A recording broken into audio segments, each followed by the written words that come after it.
Xullas qarindoshlar, xamirning ichiga qiymani solib, undan keyin munday qilib o'rab, xamirni bir rov yoyib olganimizdan keyin pichoq bilan xamirni o'rtasidan chopib chiqar ekanmiz-da, yana bir marta yoyib olar ekanmiz. Undan keyin duxovkada bir rov pishirib oladigan bo'lsak, shunday hech kim bay bo'lar ekanmish-da.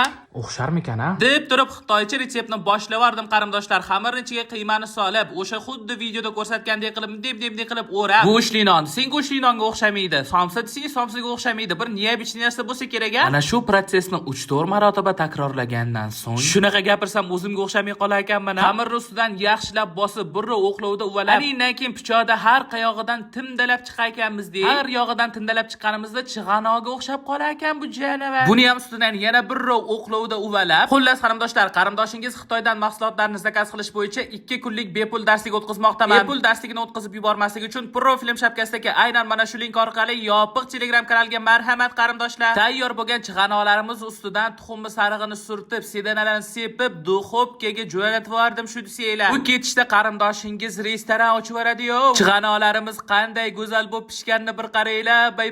Bay hidini qarasanglarchi buni. Ana endi eng asosiy joy, ya'ni degustation joyini boshlab yubordim qarindoshlar. Mazasi somsa bo'lib somsaga o'xshamaydi, go'shtli non bo'lib go'shtli nonga o'xshamaydi. Sal boshqacharoq maza. Lekin menga mazasi juda ham yoqdi. Mazza qilib yeydigan narsa bo'lar ekan. Umuman ovqat qilishni bilmaydigan dugonanglarga tashab qo'yinglar bu retseptni. Insof qilib berarsizlarga.